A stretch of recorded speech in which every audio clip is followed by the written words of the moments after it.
What is up? What is up? What is good, ladies and gentlemen? Welcome back to another reaction video. Obviously, I don't have to do too much talking. We know what it is. You guys have seen the title. But just before we get started, if you are new here, the goal of 2024 is to build a community around this channel. So if you know of anybody who would like to join, anyone who'd like to get into discussion, anybody who just wants to chill and let their voice be known, let them know about the channel, and yourselves as well. Don't forget to like, comment, and subscribe. And let's go ahead and jump straight into the video. The main influences of 2024 seem like an omen for the collapse of the West. You see, in the past, influencers were seen as the most talented, hardworking, and inspiring icons in American culture. People like Mark Twain, Elvis Presley, Marilyn Monroe, and Neil Armstrong. Generations of people all around the world grew up aspiring to be like their idols. But today, we now look up to influencers who brag about how many dicks they suck. After this, we'll show you my phone. You can see all your friends and rappers DMing me. They're in fucking nudes. So no, I don't have to do any work. How many men sleep with their wife. Hey, so Jason, give me a genuine review. How was it?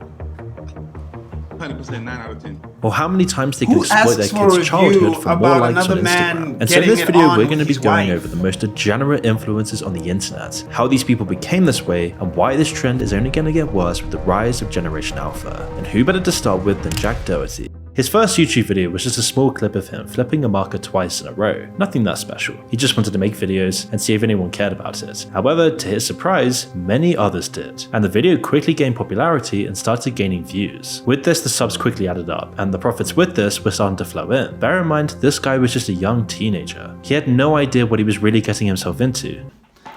I just kind of want to go off on a point that they said earlier about how, influencers are the most hardworking, most dedicated, that sort of thing. Okay, obviously, we all know that's BS. However, I will admit there has been a paradigm shift from kids wanting to be doctors, wanting to be policemen, or policewomen, men and women, wanting to be obviously musicians and all that, to being influencers and wanting to be TikTok famous and YouTube famous. There has been that paradigm shift. I will admit that. Everybody wants to be the next great entertainer, right? No one wants to do the real civil, hardworking jobs anymore. It's not a thing. No one wants to be a firefighter, that sort of thing.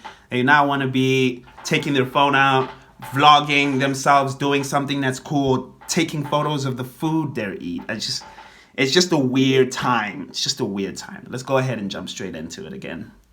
OG YouTubers. But by 2019, he was now making bank, even though he was only 15 to 16 years old, eventually gaining so much notoriety that he appeared on Logan Paul's podcast and proudly admitted that although he was still attending school, he had made so much money, somewhere in the region of $800,000, leading him to buy his own house. And this wasn't just an ordinary house. This was a palace for a 16-year-old. And you can only imagine being this young, gaining money and fame this quickly would completely change the direction of your life, and not just in a good way. Whilst on the surface, everything seemed to look good for Doherty. That's something I was actually thinking as I was watching that clip.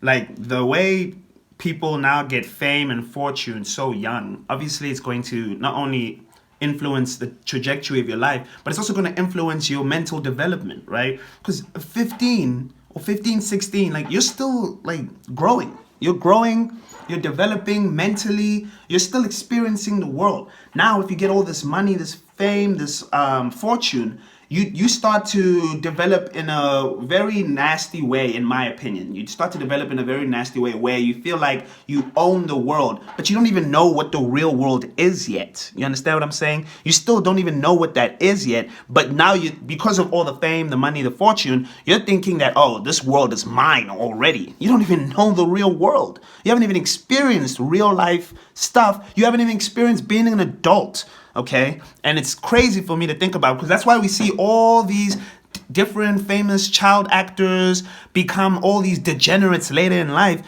because they think that the world is theirs. You haven't even experienced the world yet. You have no clue what the world is. It's just funny for me. It's just funny. He was now becoming famous, rich, and free to do whatever he wanted, never having to worry about school again. He'd come from a close-knit family, and he'd achieved his goals at the age of 16. And he did seem to be a very respectable, well-raised young man. All the comments on the Logan Paul podcast were praising him, but the ego that would come at such a young age with so much success would eventually start to transform his mind. And we could see this in the following years, as his YouTube pranks and vlogs became more and more nasty, getting so bad that he was kicked out of various places across the US, including most notably of all Walmart. In fact, due to his floor lava challenges, he is still banned from all Walmart stores. I know they're talking about like him being kicked out of Walmart because of all his pranks. Bro, I know a lot of people who should be kicked out of Walmart, man. I know a lot of people who are just like, yo, you want to go hit a lick at Walmart? Let's go hit a lick. And they get bucket loads of stuff and just walk out of Walmart, bro. Walmart security don't care like that. Obviously, if you're making a ruckus, like I'm sure Jack was in all these different stores, like if you're making a ruckus, they're going to be seen. But like I know a lot of people who go to Walmart, don't make the ruckus, right? But get bucket loads of stuff for free because they know what they're hitting a lick at Walmart. Walmart security most store securities isn't like that, right? Most of these employees are tired, unhappy to be at work, so they don't care like that to be watching around. But I'm pretty sure the reason he's only banned is because he was making a bunch of ruckus, right, and disturbing people. That's where you go south on things. Like if you disturb people, then they're going to notice. You know, just letting you guys know. But it didn't stop there. As he started to feel more and more untouchable, he was young, rich, famous. He could do anything he wanted, and eventually his neighbors would be the victim of his ego, constantly having to deal with all these tasteless pranks pulled on them. Fudge. We just did it, boys. We just did it. Fudge that. Those kids are looking at me. Notably, even Dr. Phil expressed concern about Doherty's reckless behavior. You see, by 2020, he'd already amassed 1 billion views by this point on various social media platforms, and admitted that he would do just about anything for a like. How come nobody saw that coming when he said that? How did nobody see how he was going to develop when he said that? He literally said, I'll do anything for a like. Plus, again, I'll say it, this man was on Dr. Phil. Why was he on Dr. Phil? Only degenerates are on Dr. Phil because Dr. Phil is an old man. Like, why do we even care about Dr. Phil anymore? But the fact that he was on Dr. Phil, that's hilarious. Dr. Phil is like trash TV in my opinion. That's like trash TV. Obviously the king of trash TV goes to Jerry Springer. Rest in peace to the legend. Rest in peace, Jerry. Let's go ahead and continue. And this is the problem with many people like Jack Doherty. There's a whole new generation, Generation Alpha iPad kids, who are growing up watching these influencers on their devices, like Jack did with Logan Paul, and learning to emulate these people and become even more extreme than them, because these people are seen as the idols. They're the ones with the money, the fame, the popularity. Even though they'll do the most degenerate things possible for views, it doesn't matter, because the holistic approach to your character is swept aside by quick likes and views. These people all crave publicity, and it's becoming more and more apparent that kids these days will just continue following this path no matter the consequences, as they don't see the consequences. They have no idea what will happen in the long term, and they don't care. And as parents become more and more isolated from their children, just giving them devices to look at because they're so tired from overworking, they'll be inadvertently raising these people to think like this. Real quick, I will admit this, it is annoying when I'm out and about, because this happens a lot. This happens like a lot more than you think. It is annoying when I'm out and about and I'm seeing a young kid doing all these TikTok moves, trying to be funny on camera. Like they're literally got the camera out and they're like, hey, look what I'm doing. I'm doing this, I'm doing that. It's really weird because like they should just be trying to be kids, right? And enjoying life. Trust me, when you become an adult, it gets a tad worse, guys. It gets a tad worse. Not trying to scare y'all, but it's true, right? Like any adult will tell you that. Like enjoy your youth. But these kids are like doing the most. Like especially like one of the things that annoys me, or that it's like degenerate to see, like they'll be doing TikTok dances, but they're doing provocative TikTok dances. And I'm like, where the hell they learned this? Britney Spears? You know what I'm saying? Like how? How is this our society today? How is this our society today? It's a bit, what's it called? A tad hypocritical and a bit of a paradox, because I'm over here telling you about how kids are trying to be influencers and, you know, do different types of challenges, create content type in a sense. But here I am creating content as well, critiquing that, right? I do sound like a little bit of a hater, but you know I'm telling the truth, okay? You know I'm telling the truth. Stop it. You know I'm telling the truth. Kids doing anything they can to attract eyeballs, and always dreaming up new perverse ways to get people talking and keep attracting young impressionable followers who copy their own behavior. And worryingly, society rewards them for their degeneracy. There's a huge incentive here to be at the bottom of the barrel, to be the most degenerate, because you'll then be rewarded handsomely. Hence the reason these people keep doing what they're doing. And it explains why Jack now has 13.7 million subscribers on YouTube and more than 9 million followers on TikTok. However, as anyone with a functioning brain knows, eventually, if you piss off enough people, soon enough you get a taste of your own medicine. Things wouldn't always be golden. He'd already been handed a golden platter with everything he already wanted at the age of 16, but this wouldn't last forever, and by 2023, Jack's life would take a turn. In August of last year, Jack engaged in an IRL streaming session alongside 2 other degenerates, Fusi and Neon. Fusi splashed water at Jack after being referred to as a baiser. Now, the whole reason these people were invited in the first place is to have these crazy reactions. Everyone knew they would go viral, and so they had to cause conflicts with each other. It was all pre-planned anyway. And so Jack would continue to call Fusi a little bit. Fusi, we love you. We do. We hope you get better. You are literally on the Mount. In my opinion, I don't see how anyone can argue this. You're on the Mount Rushmore of content creation, okay? Especially the way you're adaptable and your resilience, right? Because you've gone like this in your career, but you keep going up. It keeps going up. I know a lot of people that have done this, gone down like this. That's it. Him,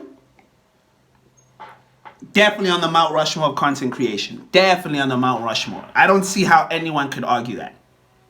Ridiculing him for not getting his kick money. Not impressed and mentally deranged, Fusi then gave Jack a smack he would never forget. And whilst Fusi is a completely deranged fool, this lashing out did kind of feel satisfying. But again, it's hard to tell what's even real with these people. All of this is an illusion to get more and more views. There is nothing of trustworthiness about any of these people. And the same thing happened in September of 2023, when Jack came into an Don't call him a deranged fool. That's not cool. Again, this doesn't feel like objective fact. It feels like some guy giving their opinion on things. It's a tad weird. He's calling him a deranged fool. What do you know about Fusi, bro? Like, what do you know to the point that you are allowed to call him such things? Like, calm down, little boy. Calm down, okay?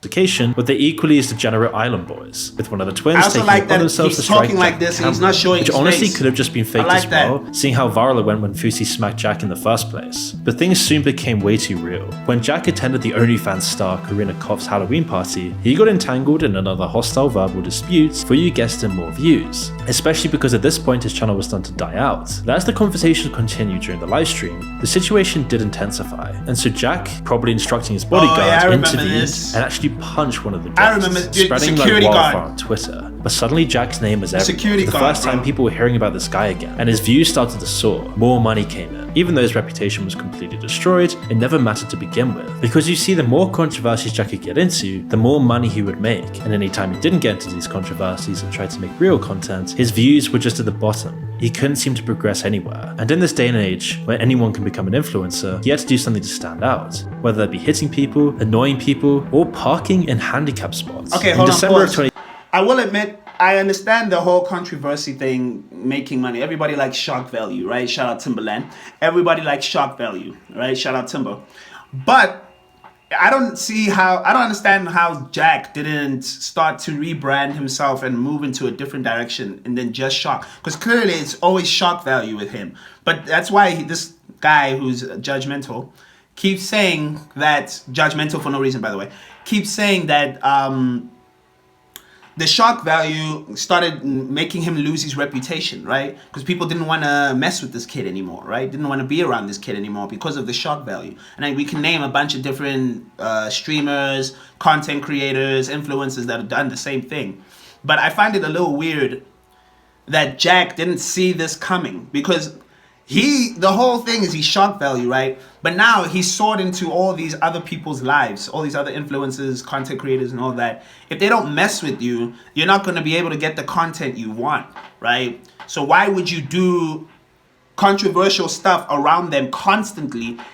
You do it like in tidbits. In tidbits, yes, that would make sense. People would still mess with you if you did it in tidbits. But constantly, you're supposed to rebrand. You're not supposed to make controversial stuff your brand for the whole time, right? Otherwise, you're just going to end up like this. You may get the views, don't get me wrong. You're getting the views, getting the money, but people aren't going to mess with you like that, bro. That's the play. But it didn't take long for Jack to have another run-in with officers, and this time the allegations were a lot more serious. You see, Jack would post a video of the incident to X, showing himself speaking with uninformed officers who had responded to the situation. Well, what would they call for? They said you stabbed your brother in the eye. In the lip?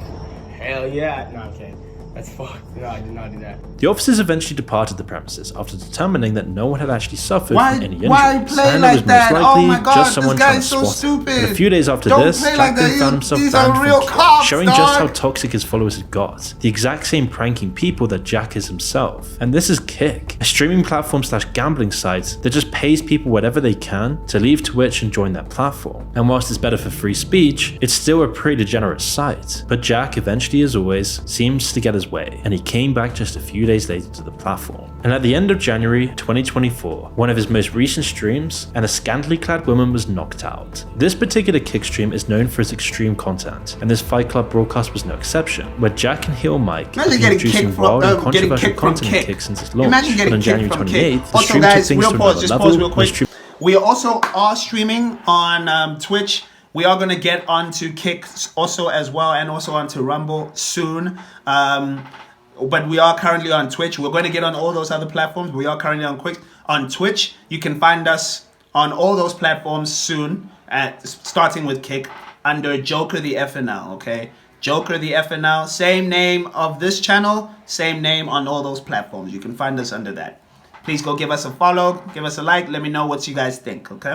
Let's go ahead and continue. Mackie95 agreed to fight Don Patrick in a match dubbed as Kick's first ever man versus woman boxing fight, and not surprisingly, there was no professionalism. And then Don Patrick would just start landing shots on Mackie during the introductions, eventually after getting hit. Could someone tell me what Heel Mike's and Neon Sniper Panda's whole deal is? Who are those guys?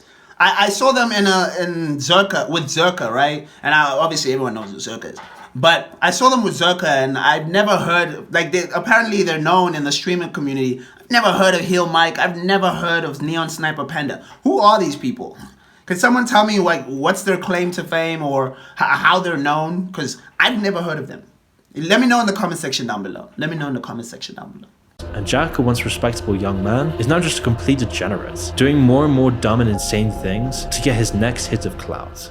Another debauched, depraved individual worth discussing is the only Scott Wilson-Eason, otherwise known as EDP445, a 33-year-old influencer synonymous with degeneracy. The disgraced internet personality and former YouTuber, his name EDP445 stands for EDAP445, and he first shot to fame for making content centered around the Philadelphia Eagles. Initially, the content, which was mostly football orientated, was fun, informative, and unique, hence the reason he amassed a huge, deeply loyal following. He was funny, loud, and boisterous, and most people loved him, as he became the inspiration for numerous memes. One of his videos titled Eagles Trade McCoy, What the even went completely viral. He was pretty charming in his own way, and really easy to watch and just chill out to, but for some reason, social media can attract some of the most degenerate people out there. Whether it's the algorithm making them do degenerate things for views, or the fact they're just complete degenerates to start with, doesn't negate the fact that it's scary that these people are raising the next generation, because it wouldn't take long for his funny, loud, fun, and informative channel to start taking a downward turn. To be specific, 2020 is the year the wheels started to come off the big man's bus. It all started when he uploaded a video titled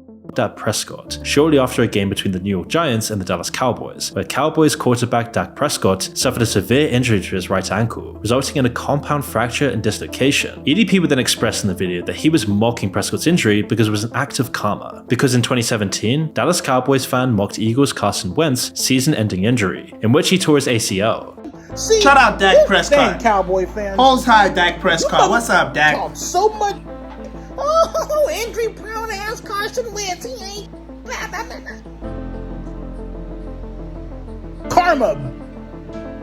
EDP even went as far as expressing his hope that Prescott's injury would end his career, and soon his deeply loyal football audience would push back as he gained significant criticism from numerous content creators, such as Cole Raven and Jamari, who highlighted a video from EDP445 dating back several years. In the video, EDP445 called out Eagle fans who mocked a severe injury to a different Dallas Cowboy quarterback. That's a bit much. It was EDP's really cold, shallow remarks, hypocrisy, and the criticisms from other creators that marked a turning point for his channel. As his channel quickly began to decline in popularity, popularity as quickly as it gained virality. But this was only the start of things to get much, much worse. And starting from July 2020, just a few months after this controversy, rumors started circulating about EDP engaging in sexual conversations with minors, a very serious allegation. One instance involved EDP expressing his desire for a 16-year-old girl to be his girlfriend and requesting explicit content from a 15-year-old user. On July 9th, 2020, EDP then released a video addressing these rumors, dismissing them as mere jokes. It was the first time that fans really saw him that serious, and because his fans were very loyal to him. You know what's funny? Isn't it funny how a bunch of these, because I don't know much about EDP, so I'm learning as I'm watching this video. I don't know anything about EDP, and it's hilarious. Obviously, I've heard the name before, but I don't know anything. I've never listened to him, followed him, any of that, right? I'm no Dallas Cowboy fan, nor am I an Eagles fan, right? But isn't it funny how your favorite influencers start turning out to be like child groomers and get into like talking to children? Like the amount of influencers we know, or like not just influencers, content creators, all that get into talking to children. Isn't that funny? I find that hilarious. Like, what's going on? Like, why are they talking to children? It's weird. It's weird. I just find it hilarious because now I'm seeing another influencer getting into these allegations. It's funny, in my opinion. You gotta watch these mofos. Gotta watch it. Hey. Gotta watch it, bro.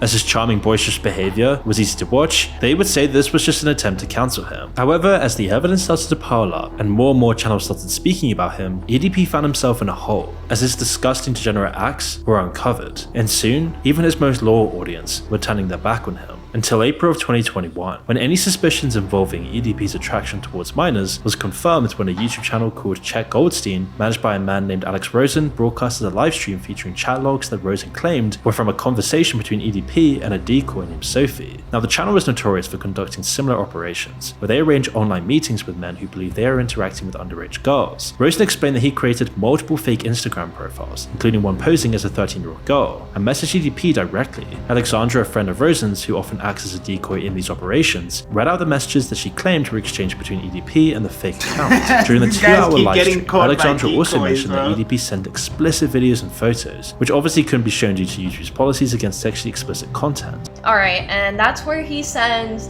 his picture that I'm not going to show because it breaks YouTube TOS. We aren't going to show that.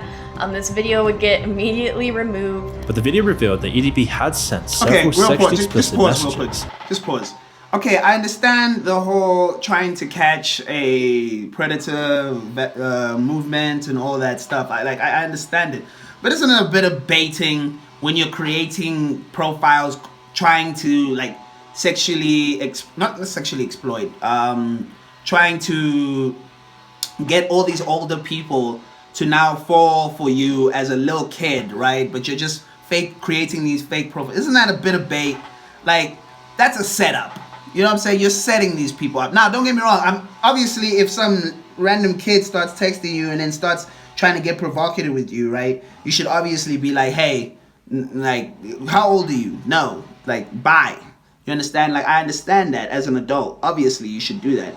But it's still baiting. Like, if I was to look at it, play devil's advocate, you're still baiting. You're kind of setting them up for failure over here, which obviously is not cool, right? It's like someone setting you up or framing you, right? It's weird. It's still weird on the end of those creating these fake accounts. Why? Also, let's ask a better question. Why are you creating fake accounts as a child? That's a better question too. Why are you just randomly creating fake accounts and being a child, pretending to be a child on the internet as an adult? No one finds that weird. I find that weird. But anyway, let's go ahead and continue. With the conversation concluding with both parties agreeing to meet up. 24 hours later, the Check Goldstein channel then posted an hour-long video confronting EDP. Rosen and YouTuber CC Unit approached the now disgraced EDP with pictures of the scandalous messages. Old age, dude. Let this be known, I am not a... So what are you worried? My mom, bro, may she rest in peace. Don't do it, bro. You guys so stupid, bro. My mom did not raise a fucking... Okay. I get being lonely and being extremely lonely and like even though pause real quick. I get being lonely and like being extremely lonely and you know even though people like see you as in like this influencer or this like big shot content creator, like obviously they don't know the real you. So like I get that people experience loneliness. Loneliness is something you can't really escape, especially when you're grinding. Like you can't really escape loneliness. But like to go to children, bro, like to go to children, just go talk to an adult, bro. Like what's going on? This world's crazy, man. It's crazy. Let's go ahead and continue. But believe it or not, there is perhaps another influencer who might be even worse than EDP, and his name is James Charles, an American YouTuber, makeup artist, model, and vlogger who famously became the first male spokesmodel for the renowned cosmetic brand CoverGirl, even collaborating with the brand ambassador and singer-songwriter Katy Perry. But how did he get here in the first place? I will say this, I have heard of James Charles before. Obviously, James Charles has ran a couple of things in the point that he's going to fall into my feed. I don't really watch James Charles, but I'm actually interested to find out what James Charles has done, because I don't know anything about James Charles. Obviously, I've heard him because I've been huge into YouTube since, I can't even remember when I started watching YouTube. I think it was back in 2011, 2012, somewhere around there. So yeah, I've been huge into YouTube since then. Obviously, I've heard of James Charles, but I don't know what James Charles has done. In December of 2015, Charles started a YouTube channel where he shared popular makeup tutorials, and less than a year later, at the age of 17, he achieved a major milestone by becoming the first male brand ambassador for the renowned cosmetic brand CoverGirl. This appointment was met with widespread acclaim across various social media platforms, and soon after, Charles made his debut in promotional campaigns for CoverGirl's So Lashy mascara. Then, expanding his creative wings even more, he ventured into the fashion industry by launching Sisters Apparel, a clothing line, collaborating with Morphe Cosmetics to create the Sister Collection, a huge makeup collection in November 2018. It took off, people loved it, and James's charming persona gained millions of loyal fans across the world. He was the new symbol of LA influencer culture, getting so big that he even collaborated with Katy Perry and appearing on the once super popular Ellen DeGenerate show. He became a huge deal almost overnight. That was up until very recently, when a few of his actions would take down his entire career. So what happened? Well, initially, I just want y'all to remember, you can always tell who a person really is when you give them power. When you give them power, that's when you start telling who a person really is. Don't ever forget that, y'all. When you give them power, that's when you start seeing who a person really is. And that's a fact, okay? However, when the truth started to emerge about who he really was, and the contrast between his on-screen persona and his true self was exposed, he went from having everything to scraping the bottom of the barrel, and he has no one to blame but himself. Honestly, this guy's just so controversial and has been accused of so many crazy things that he could have an entire video dedicated to him. But to see why he fell, we need to look at the month of February in 2017, which marked the beginnings of Charles's first major public backlash, when he posted some very raunchy tweets about Africa and the Ebola virus. Realizing the gravity of what he tweeted and his woke teen audience fanbase, Charles swiftly deleted the tweets and issued one of those fake cringe apologies. Although CoverGirl expressed its disapproval of his comments, the makeup brand still continued to work with him. After all, it is just a tweet. But this would prove to be a mistake, because a year later in 2019, following his attendance at the Met Gala Awards, Charles took to Instagram to express his admiration for the event's efforts in promoting, quote, influencer representation. Not surprisingly, his statement received criticism, because it highlighted how out of touch and inside the influencer bubble of LA he truly was, as it seemed to imply to many that the already rich and privileged influencer community was somehow marginalized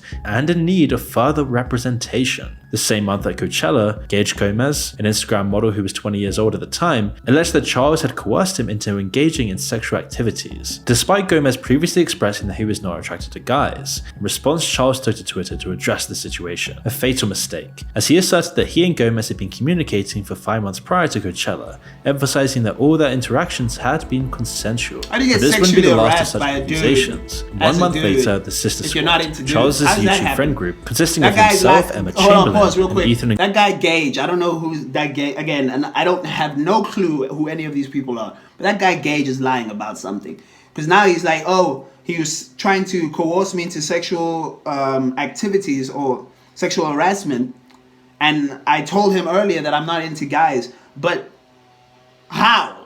How do you even find yourself in as a guy? Like, I'm curious. How do you even... Now, don't get me wrong. Obviously, us guys would get sexually harassed. Obviously, you women are crazy by thinking that us guys are the only sexual harassers or not just women, but everybody thinking that guys are the only sexual harassers. That's not true, guys. That's a very big lie told by women, because women feel like they are better than men, right?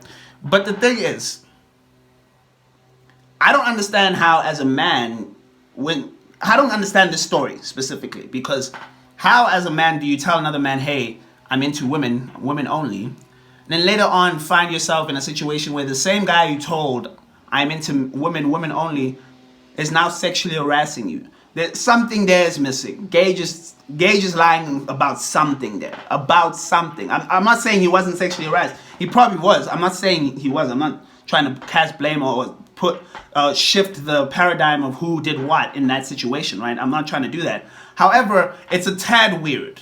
I feel like we need more context to that story. Anyway, continue. Grace and Dolan split up. Although the exact cause for the breakup of this well-known group was never disclosed, suggestions that Charles's misconduct played a role swirled about, and suddenly his golden reputation in the LA influencer bubble community was starting to pop. But it would only get worse from here. In January 2020, he was then accused of using the N-word after he shared an Instagram featuring himself and a group of friends singing My Type by Saweetie. One of the worst things you can do, especially in LA. Anything controversial, let alone something like this, can completely destroy your career in seconds when you live in this LA bubble. As a result, the hashtag James Charles is over party began trending on Twitter, and in April of 2020, Charles took part in the popular mugshot trend on social media. Using makeup, he created a bruised face and black eye, posing as if he were taking a mugshot. However, again, he would face more criticism for glorifying domestic violence and criminal behavior, prompting him to again swiftly delete the images. Because soon enough, he realized that his fan base and the entire community he was surrounded by would drop him at the hat at any single controversial thing. We're talking about the most vacuous people on planet Earth.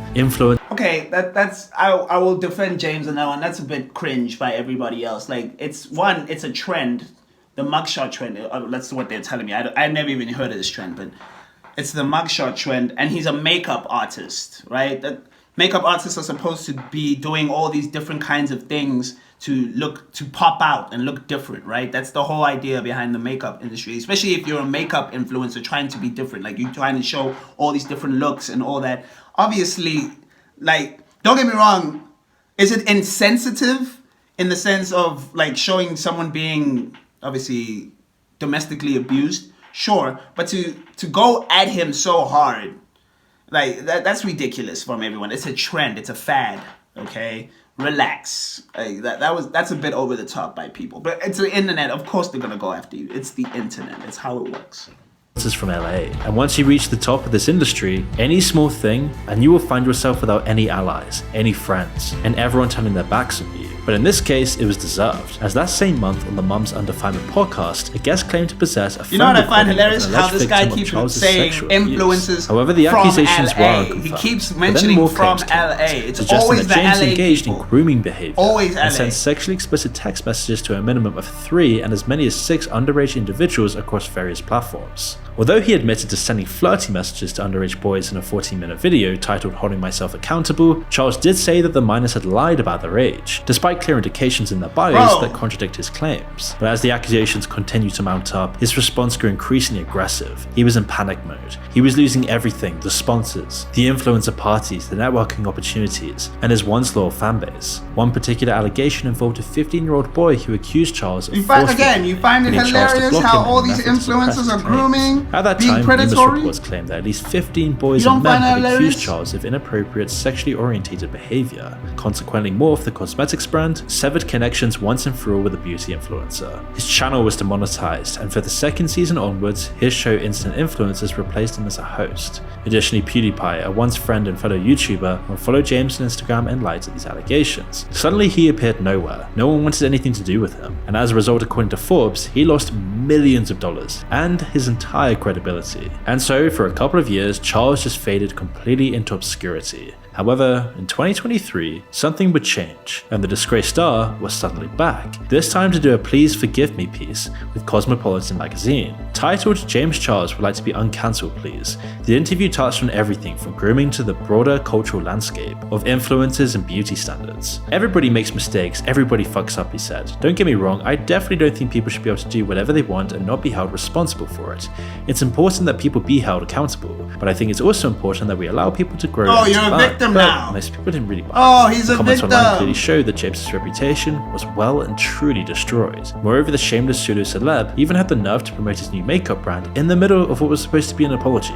And now, desperate for more fame and clout, and the networking opportunities he once had, he's doing anything he can to get back into the influencer bubble, going so far as to attempt to resurrect his career as a pop star. Now, call me a skeptic, but this doesn't seem like it will be successful at all. But while we're on the topic of duplicitous people displaying despicable behavior, it's time we discuss the Ace family, a perfect encapsulation of everything wrong with modern society, where bad behavior is encouraged and bad people are rewarded. Hailing from Los Angeles, California, the unofficial capital of fake smiles, vacuousness, loneliness, and hollowed out plastic empty content, the family regularly shares videos that include various challenges and pranks. And it'd be nice to say that the family together shares the videos, but really it's just the parents, Austin and Catherine McBroom, who use their children as clickbait to make millions of dollars. And considering their YouTube channel, which launched in 2016 and has reached 18.4 million subscribers, makes it clear that this is an effective strategy, morals aside, but it isn't particularly great for the kids. You see, whilst they have all these fake smiles during their videos, their happy thumbnails, their extreme lifestyle, there is a dark side hidden behind this, an incredibly unhappy family. But how the hell did they get 18.4 million subscribers? Well, you see, ACE, in case you're wondering, is an acronym for Austin, Catherine, and Ella, their firstborn daughter,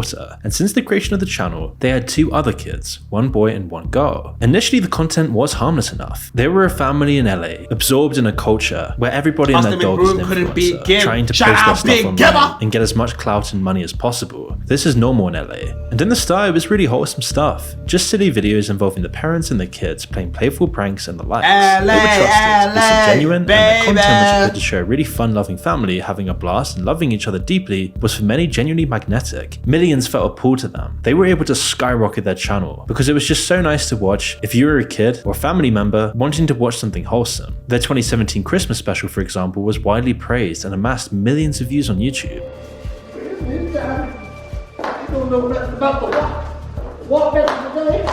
What the heck is he doing?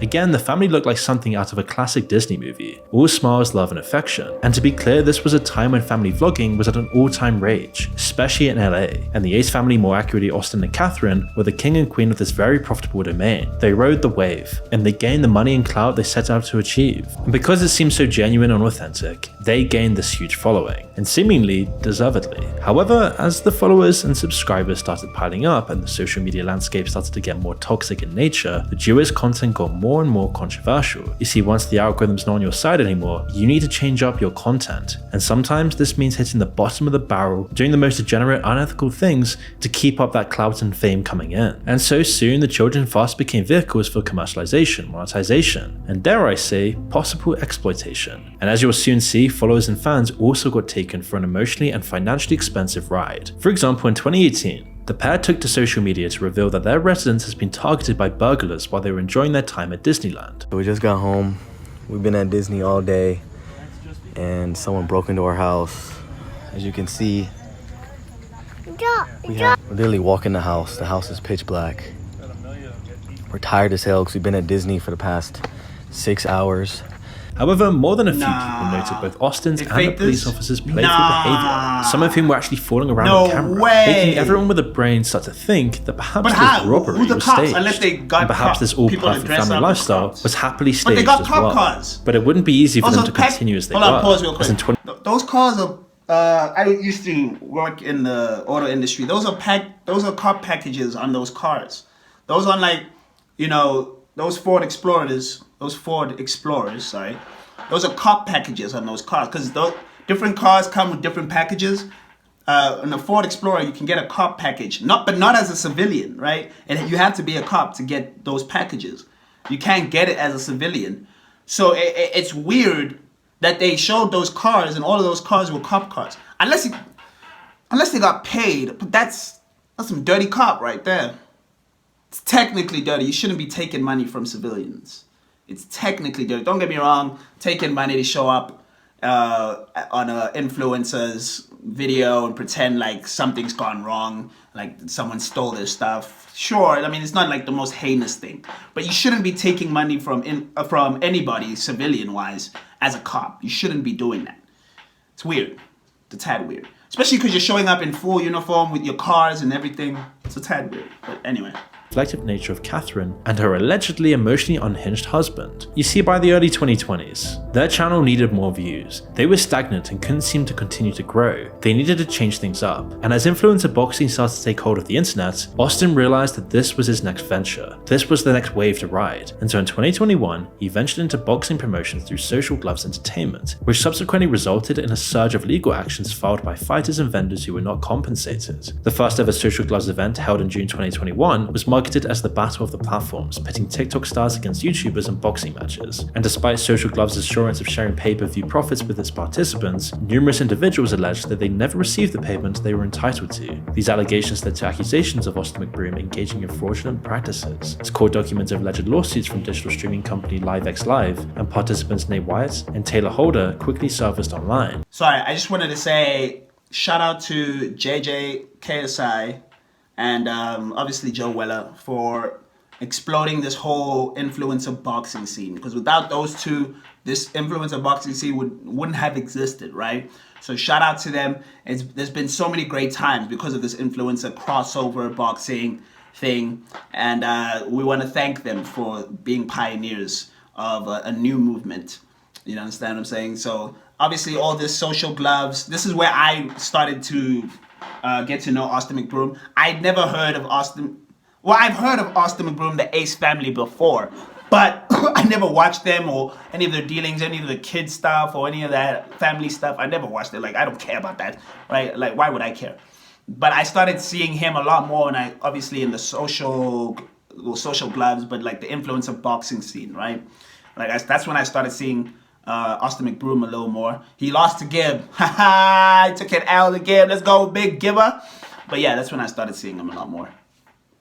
More or less confirming this. The cracks were starting to show, but the family channel would still continue full steam ahead, being the foundation of their money and fame. But now the cracks were there, Austin and Catherine were back in the news once again, and for all the wrong reasons. 2 months after the boxing event, the couple then faced allegations of deceiving their fans through a fraudulent giveaway. The Ace family's giveaway, which was scheduled for Valentine's Day, involved Austin and Catherine McBroom generously offering 3 Tesla Model 3 cars, supposedly to show their appreciation for all the love and support they had received. They knew that if they did this, they could maybe gain some of the followers back that they'd lost over the last couple of years of stagnation and fraudulence. It was their next way to grow their channel. So the rules would be simple. Fans were asked to show their appreciation for the picture on Catherine McBroom's Instagram profile by liking it, as well as following her. Additionally, they were instructed to mention 2 friends in the comments section. Catherine then quickly tagged Austin's Instagram page for yet another chance to win. Catherine further mentioned that the announcement of the winners would take place through her Instagram story, but it didn't. The giveaway, many argued, was supposedly fraudulent, with videos like this coming out showing that perhaps this was another sign of their fakery. But this wasn't really a surprise. When you look at these family channels, they're all doing the same thing, exploiting anyone and anyone they can, even their own children, just so that they can get some limelight. But it gets bad.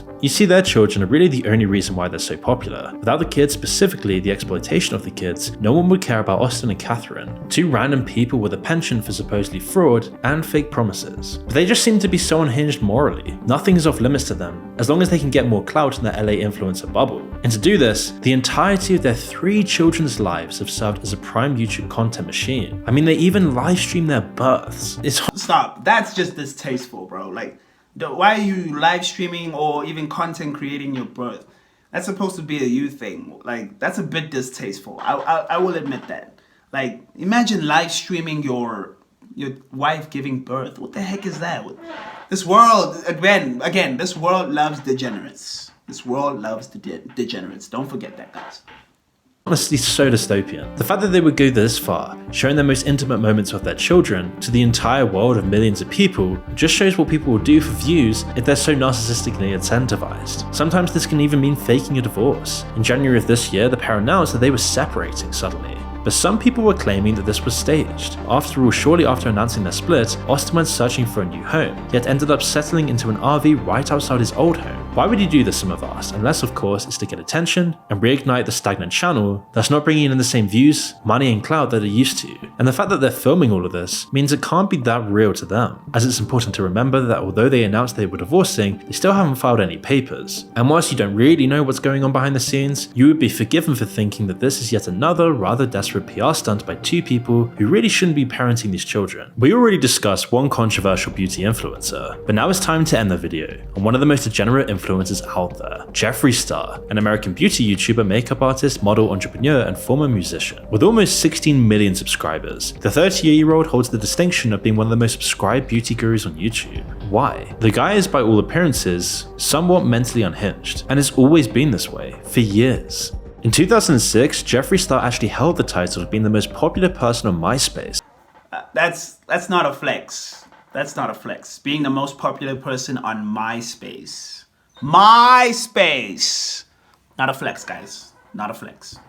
Back in the early 2000s, Jeffree created a brand called Lipstick Nazi. The brand, replete with Nazi imagery, was really a sight to behold, and he was able to keep this a secret for almost 20 years. If anyone in the LA bubble knew about this, he would have been shunned completely. And eventually he would be. 20 years after making this Nazi brand, he responded to the resurfacing of the brand by saying, quote, "I want to talk to you about something and a very dumb decision I made when I was very young. I created a URL called lipsticknazi.com. It was very narcissistic and I was just going to have the website be a bunch of crazy pictures of me. So the term lipstick Nazi is disgusting. I just want people to know, looking at me, it's wrong and I should never have used it." But it wasn't just this. Around the same time, he was also making hit-friendly products. Even if you call it lipsticknazi.com, fine. Why are you putting Nazi imagery and symbols on your site? Like, what are you doing? Why would you do that? That's so stupid. That's so dumb. Oh my goodness, bro. Like, it's like people don't think. It's like they're stupid. Don't get me wrong, I've been young before, but I've never thought of myself, yeah, you know what? I want to create a website where I put imagery of myself next to Nazi symbols. Never done that. Never thought of that in my life. That's so dumb. Anyway. Whilst also using racial slurs, which is funny considering he's part of the woke entertainment bubble. And it was only in 2016 when a compilation created by fans showcased video footage of Star engaging in racial abuse towards women in public, and it's believed the footage dates back to around 2004. But in this period, from the early 2000s to now, Jeffree is iconic. He's been on all the major podcasts. He's famous across the world, having untold millions in his bank account. And yet somehow, throughout growing his huge channel, his huge influence, and this huge brand he's built, he's been doing this stuff consistently behind the scenes. In 2006, he also referenced a black client of his, saying, "Well, maybe if she wasn't wearing the wrong foundation color, I wouldn't have to splash no battery acid. I wanted to lighten her skin tone, girl." And then in 2017, Star yet again released another apology video, this time for being a racist. This was just after offering another apology for the stuff he said towards people in public. "I really fell for a lot of things and I got caught up in the hype. It's disgusting, it's awful, and this none is the of it same guy who put Nazi symbols. I want to speak to you as a human being that breathes on this earth with you." He's got a sordid history of doing insane, truly awful things. Even on podcasts like Logan Paul's, he brags about how many dicks he can suck. 1,000? Yo, more. I'm just saying I answered his 1,000? Yes. Swear, on my life, yeah. It's almost a mockery of everything wrong with LA influencer culture, but all throughout his career he seems to have had these horrible moments. In 2016, he called Makeup Shayla a cunt, saying, "I'll actually beat you to the fucking ground and mean it." I just want to ask a question to the general populace real quick. Obviously, it is shunned upon society for a man to beat a woman up, which is hilarious because women on the feminist movement now want to be equal, but it's still shunned.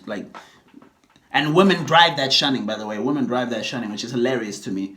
But is it different if a gay man tries to beat up a woman? Is it different? I'm pondering. I'm asking to the field if anybody would like to answer that. Answer that in the comment section down below. I'm curious. I'm actually curious. Then in 2018, the ex-hairstylist of Jeffree Star revealed a series of text messages that he previously received during his time working with Jeffree. Within these messages, Jeffree's racism was once again on full show, referring to a fellow beauty influencer as a gorilla. So the influencer hit back, urging Jeffree Star fans and defenders to stop making excuses for people just because we like the way they blend eyeshadow. But it's funny that if you're in this LA influencer scene, you can usually get away with the worst things, all whilst blending in if you have enough social clout and money. The entire bubble is in many ways just a cesspit of depravity, with people desperate for fame and fortune, debasing themselves on a daily basis. And Star is no exception to the rule, and literally made a career out of debasing himself and insulting anyone he sees as below him. Moreover, as Business Insider reported in 2020, Star actually appears to have a sordid history of sexual misconduct, but it's hard to prove any of this stuff, and this is just going from information from Business Insider. But clearly concerned by all of this, Jeffree Star actually offered 2 of the accusers $10,000 to take away their allegations, a fairly measly sum for a guy supposedly worth hundreds of millions of dollars. Real quick, like, I just want to add, it seems really shady